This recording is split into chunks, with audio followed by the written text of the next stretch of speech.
ನಟ ಕಮ್ ರಾಜಕಾರಣಿ ಕಮಲ್ ಹಾಸನ್ ಮತ್ತೊಮ್ಮೆ ಇರಲಾರದೆ ಇರುವೆ ಬಿಟ್ಕೊಳ್ಳುವಂತಹ ಕೆಲಸವನ್ನು ಮಾಡಿದ್ದಾರೆ.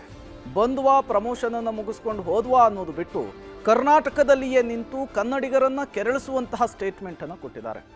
ಅಷ್ಟಕ್ಕೂ ಕಮಲ್ ಹಾಸನ್ ಆಡಿದಂತಹ ಆ ಮಾತು ಏನು, ಅದರಿಂದ ರಾಜ್ಯದಲ್ಲಾಗ್ತಾ ಇರುವಂತಹ ಬೆಳವಣಿಗೆಗಳೇನು, ಅದರ ಕಂಪ್ಲೀಟ್ ರಿಪೋರ್ಟ್ ನಿಮ್ಮ ಮುಂದೆ. ತಮಿಳಿನಿಂದಲೇ ಕನ್ನಡ ಹುಟ್ಟಿದ್ದು ನಟ ಕಮಲ್ ಹಾಸನ್ ವಿವಾದಾತ್ಮಕ ಹೇಳಿಕೆ. ಕನ್ನಡಿಗರು ಕೆಂಡ, ಕ್ಷಮೆಯಾಚನೆಗೆ ಆಗ್ರಹ. ತಮ್ಮದೇ ಸಿನಿಮಾ ರಿಲೀಸ್ ಹೊತ್ತಲ್ಲಿ ತಮಿಳು ಹಿರಿಯ ನಟ ಕಮಲ್ ಹಾಸನ್ ಎಡವಟ್ಟನ ಮಾಡಿಕೊಂಡಿದ್ದಾರೆ. ಥಗ್ ಲೈಫ್ ಆಡಿಯೋ ರಿಲೀಸ್ ಇವೆಂಟ್ ನಲ್ಲಾಡಿರುವ ಮಾತು ಇದೀಗ ಕನ್ನಡಿಗರ ಆಕ್ರೋಶಕ್ಕೆ ಕಾರಣವಾಗಿದೆ. இது அந்த ஊரில் இருக்கும் என் குடும்பம், அதனால தான் அவர் இங்கே வந்திருக்காரு. அதனால தான் நான் பேச்சை ஆரம்பிக்கும் பொழுது நான் உயிரே உறவே தமிழே என்று ஆரம்பித்தேன். அதில் தமிழிலிருந்து பிறந்தது தான் உங்கள் பாஷையும், அதனால் நீங்களும் அதில் உட்படுவீர்கள். ಹ್ಯಾಟ್ರಿಕ್ ಹೀರೋ ಶಿವರಾಜ್ ಕುಮಾರ್ ಎದುರೇ ಕನ್ನಡ ಭಾಷೆಯ ಕುರಿತು ವಿವಾದಾತ್ಮಕ ಮಾತುಗಳನ್ನಾಡಿದ್ದಾರೆ. ಕನ್ನಡದ ಹೊರನಟ ಡಾಕ್ಟರ್ ರಾಜ್ಕುಮಾರ್ ಮೇಲಿನ ಗೌರವವನ್ನು ಕೊಂಡಾಡುವ ಭರದಲ್ಲಿ ಆಡಿರುವಂತಹ ಮಾತು ಕನ್ನಡಿಗರನ್ನ ಕೆರಳುವಂತೆ ಮಾಡಿದೆ. ತಮಿಳು ಭಾಷೆಯಿಂದಲೇ ಕನ್ನಡ ಹುಟ್ಟಿದ್ದು ಎನ್ನುವ ಮೂಲಕ ಕಮಲ್ ಹಾಸನ್ ವಿವಾದವನ್ನ ಮೈ ಮೇಲೆ ಎಳೆದುಕೊಂಡಿದ್ದಾರೆ. இது அந்த ஊரில் இருக்கும் என் குடும்பம், அதனால தான் அவர் இங்கே வந்திருக்காரு. அதனால தான் நான் பேச்சை ஆரம்பிக்கும் பொழுது நான் உயிரே உறவே தமிழே என்று ஆரம்பித்தேன்.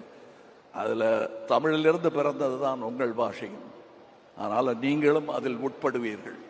ಅತಿ ಪುರಾತನ ಹಿನ್ನೆಲೆಯುಳ್ಳ ಕನ್ನಡ ಭಾಷೆಗೆ ಕಮಲ್ ಹಾಸನ್ ತಿಳಿಯದೆ ಮಾತನಾಡಿರೋದ್ರಿಂದ ಕಮಲ್ ಹಾಸನ್ಗೆ ಕನ್ನಡಿಗರು ಕನ್ನಡದ ಇತಿಹಾಸದ ಕುರಿತು ಮಾತನಾಡ್ತಿದ್ದಾರೆ.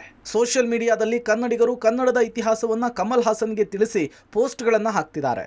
ತಮಿಳು ಭಾಷೆಗಿಂತಲೂ ಕನ್ನಡದ ಪುರಾತನ ಭಾಷೆಯಾಗಿದ್ದು ತಮಿಳರ ಶ್ರೇಷ್ಠತೆಯ ವ್ಯಸನದ ವಿರುದ್ಧ ಕನ್ನಡಿಗರು ಕೆಂಡವಾಗಿದ್ದಾರೆ.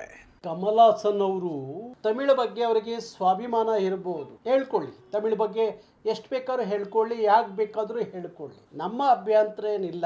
ಆದರೆ ಕನ್ನಡದ ಭಾಷೆ ತಮಿಳು ಮೂಲದಿಂದ ಬಂದಿದ್ದು ಅನ್ನೋದು ಹೇಳಿಕೆ ಕೊಡೋದಿದೆಯಲ್ಲ, ಅವರಿಗೆ ಕನ್ನಡದ ಭಾಷೆಯ ಇತಿಹಾಸದ ಅರಿವಿಲ್ಲ ಅನ್ನೋದು ಚೆನ್ನಾಗಿ ಅರ್ಥ ಆಗಿದೆ ನಮಗೆ. ಅವ್ರಿಗೆ ಅರಿವಿಲ್ಲ ಕಮಲ್ ಹಾಸನ್ ಅವ್ರಿಗೆ. ಏನು ಗೊತ್ತಿದೆ ಕಮಲ್ ಹಾಸನ್ಗೆ? ಕರ್ನಾಟಕ, ಕನ್ನಡ, ಕನ್ನಡಿಗ, ಆಮೇಲೆ ಕನ್ನಡ ಭಾಷೆ ಏನು ಗೊತ್ತಿಲ್ಲ ಕಮಲ್ ಹಾಸನ್ಗೆ.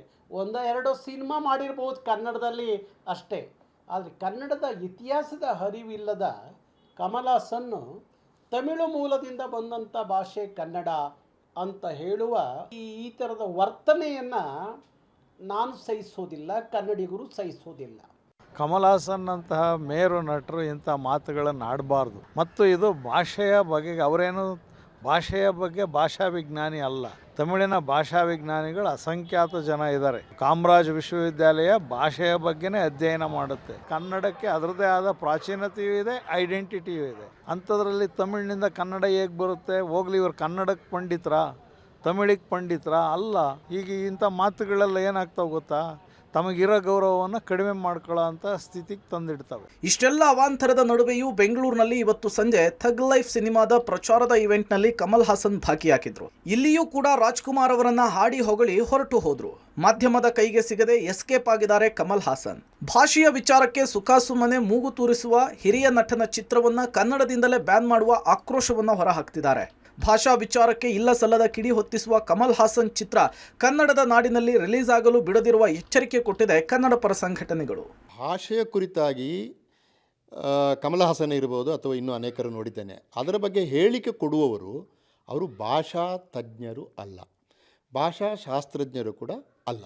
ಈಗ ಕನ್ನಡಕ್ಕೆ ಸಂಬಂಧಪಟ್ಟ ಹಾಗೆ ಅದು ಸಂಸ್ಕೃತದಿಂದ ಹುಟ್ಟಿದೆ ಅಂತ ಹೇಳ್ತಾರೆ ಕೆಲವರು, ತಮಿಳಿಂದ ಹುಟ್ಟಿದೆ ಅಂತ ತಮಿಳರು ಹೇಳ್ತಾರೆ. ಇದು ಎರಡು ಕೂಡ ತಪ್ಪು. ಸಂಸ್ಕೃತ ಇಂಡೋ ಆರ್ಯನ್ ಗ್ರೂಪಿಗೆ ಸೇರಿದ ಬಹಳ ಶ್ರೀಮಂತವಾದ ಸಮೃದ್ಧವಾದಂಥ ಒಂದು ಭಾಷೆ. ಕನ್ನಡ, ತಮಿಳು, ತೆಲುಗು, ಮಲಯಾಳಂ, ತುಳು ಇವೆಲ್ಲ ದ್ರಾವಿಡ ಭಾಷಾ ಗುಂಪಿಗೆ ಸೇರಿದ್ದು. ಅವು ಎರಡು ಬೇರೆ ಬೇರೆ ಭಾಷಾ ಗುಂಪಿಗೆ ಸೇರಿದ ಭಾಷೆಗಳು ಅಂತ ಒಪ್ಪಿಕೊಳ್ಳುವುದರಲ್ಲಿ ಏನು ಸಮಸ್ಯೆ ನಮಗೆ? ನಾವು ಇಂಥ ವಿಷಯದಲ್ಲಿ ಭಾಷಾ ಶಾಸ್ತ್ರಜ್ಞರ ಮಾತುಗಳನ್ನು ತಕ್ಕೊಳ್ಬೇಕೆ ವಿನಃ ಈ ಸೆಲೆಬ್ರಿಟಿಗಳು ಆಮೇಲೆ ಇನ್ಯಾರ್ಯಾರೋ ಹೇಳಿದ್ದನ್ನು ನಾವು ತಕ್ಕೊಂಡ್ರೆ ತಪ್ಪು ದಾರಿಗಳೇ ಹೋಗ್ತೇವೆ. ಸರಿಯಾದ ಕ್ರಮ ಅಲ್ಲ. ಕಲಾವಿದರು ಭಾಷೆಯ ಗಡಿಯನ್ನು ಮೀರಿ ನಟಿಸ್ತಾರೆ ನಿಜ. ಪ್ರೇಕ್ಷಕರು ಅವರಂತೆಯೇ ಭಾಷೆಯ ಗಡಿ ಮೀರಿ ಕಲಾವಿದರನ್ನು ಇಷ್ಟಪಡ್ತಾರೆ. ಇಷ್ಟಾದರೂ ಕೂಡ ಕಮಲ್ ಹಾಸನ್ ಅಸಂಬದ್ಧ ಹೇಳಿಕೆಯನ್ನು ಕೊಟ್ಟು ಕನ್ನಡಿಗರ ಭಾಷಾ ಪ್ರೇಮವನ್ನು ಕೆರಳಿಸಿದ್ದಾರೆ. ಈ ವಿಚಾರ ಕನ್ನಡ ನಾಡಿನಲ್ಲಿ ಥಗ್ ಲೈಫ್ ಸಿನಿಮಾದ ಬಿಡುಗಡೆಯ ಸಮಯದಲ್ಲಿ ಯಾವ ರೀತಿಯ ಪ್ರಭಾವ ಬೀರುತ್ತೆ ಅನ್ನೋದನ್ನು ಕಾದು ನೋಡಬೇಕಿದೆ. Bharati film bureau, public TV.